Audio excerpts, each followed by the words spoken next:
Eu sempre digo que falar a verdade é uma coisa muito importante. A gente só vai ser abençoado com isso. Olha o que o rei Davi disse. Isso aqui joga por terra essa teoria que você não deve falar uma coisa ruim que está lhe acontecendo. Você vai orar escondido para Deus, né? Senhor, aqui é um cochichozinho assim, é o seguinte, que o inimigo está fazendo uma coisa comigo, mas eu não quero. Para com esse negócio, fala sério com Deus, Deus ouve e manda o mal embora. Salmo 73, versículo 2, diz assim: quanto a mim, os meus pés quase se desviaram. Começou mesmo, quase, verdade. Tem outra palavra, diz resvalar, outra tradução. Pouco faltou para que escorregasse os meus pés. E por que ele não caiu? Porque ele confiava em Deus. Quem confia em Deus é igual galho de goiabeira. Já viu um galho quebrar de goiabeira? É difícil, hein?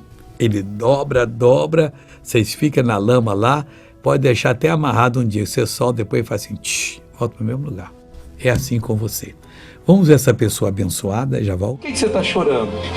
É que eu tô emocionada. Por que você está emocionada? Porque eu tô voltando a ouvir. Você não ouvia de qual ouvido? Desse aqui. Há quanto tempo?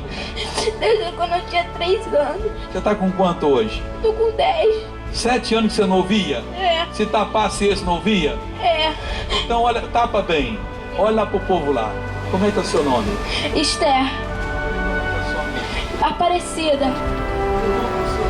Wilson. Não.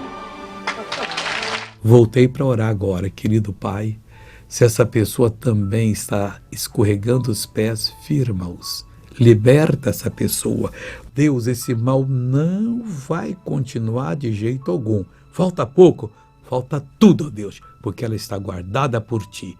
Sai todo o mal desta vida, em nome de Jesus Cristo. Olha, bom dia.